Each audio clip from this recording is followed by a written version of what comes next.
Hey YouTube, how's it going? This is another Destiny 2 PvE Titan build. It's mainly the reason I'm making this is because it was the build I used in my very first video, and it's something I believe to be the best PvE Titan build in the game. With that being said, Thunder Crash, as you all know from the God of Thunder build, which actually did really well, so I'm excited to see what you guys think of this one. This is incredibly potent. The core function of this build is to get our Warmind cells as fast as we can, get our sunspots as fast as we can, get healing, grenade, and melee regeneration, and just chain all of that together. And I believe this build takes Warmind cells to a whole other level that you just can't replicate with anything else. So with that being said, let's break into it. The core aspect of this build and what makes it so powerful is on Bottom Tree Titan for Bottom Tree Sunbreaker. And that's Sun Warrior. Now, it simply states, for those that don't know, that whenever you go through a sunspot, which is something that you generate by getting a kill with a grenade or your melee ability, or just throwing your hammers and your super, it decreases the cooldown for your grenade and your melee abilities, as well as giving you a weapon buff. Now, this weapon damage buff, I believe, is 25%, which for a solo build, just by getting a kill, is kind of ridiculous. You know, that's up there with Charge with Light mods and other kind of specific weapon debuffs and buffs in the game.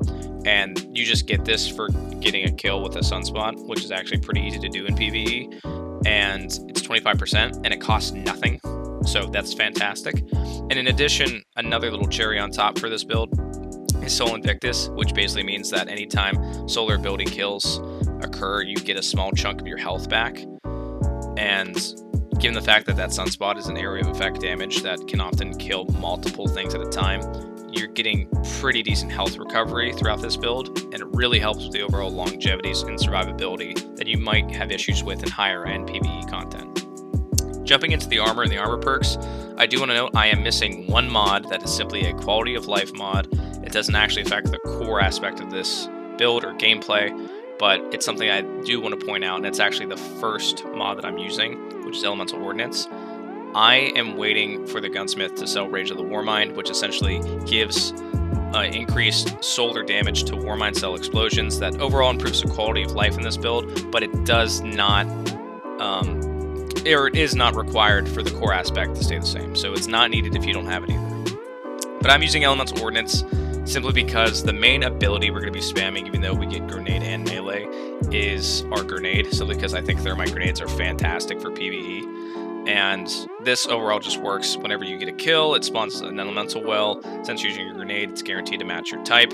You pick it up, it gives you a small portion of energy to whatever ability is the lowest, and if you're throwing your grenade consistently, it's always going to give you grenade energy. And then Ashes to Assets simply works to give us our super back faster. The next mods that we're using are Warmind's Protection, and this is simply whenever we have a Warmind cell spawn, we take reduced damage from it. Again, helps with that survivability. And then the other mods, you can really just use whatever you want. I just use Overload Submachine Gun for, again, higher end PvE content, but you can always use something like Impact Induction or Bolstering Detonation, as well as Focusing Strike if you wanted to kind of, again, help with that ability regen if that's what you're looking for. The first Warmind cell mod that we're going to be using today is Burning Cells, and this and one other mod are the core mechanics that enable it to work with what we use. So destroying a Warmind cell creates a burst of solar energy that causes enemies to burn for several seconds. Now that sounds great, you know, you're getting a Warmind cell, and as you can see, I'm using the Aikilos SMG, the best primary in PvE, and so we're getting Warmind cells often, so we blow it up, does a lot of damage, and we get solar damage on top of that. Fantastic. What a lot of people might not realize, though, is that this solar damage, it works with more than you might expect. And what I mean by that is it enables Warmind cells to spawn sunspots. It enables sunspots and enemies that die to your abilities, and even to our heavy weapon, Xenophage. It enables those to spawn Warmind cells as well as sunspots. I think you see where I'm going with this, but just in case, let me break it down further. The mod that turns it all together is Wrath of Rasputin. This and Burning Cells are required for it to work properly. Solar Splash damage final blows have a chance to create Warmind cells.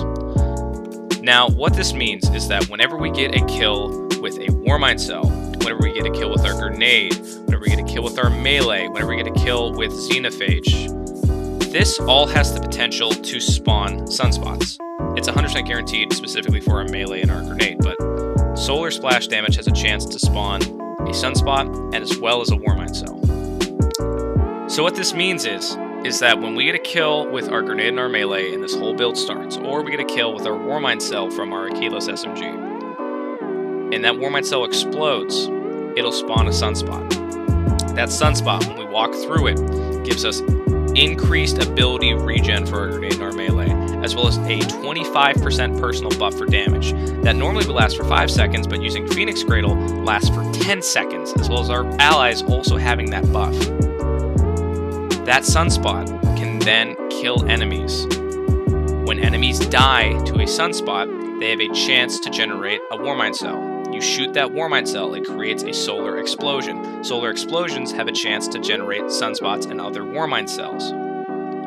You pass through a Warmind cell, you've refreshed that buff, you get additional health back from killing enemies with that ability. You use xenophage. Xenophage counts as a solar splash damage kill, enabling xenophage to spawn Warmind cells. You see where I'm going with this. You are always going to have sunspots down. Sunspots are always going to be dealing damage to enemies. You are always going to have your abilities going back faster and faster, a weapon damage buff.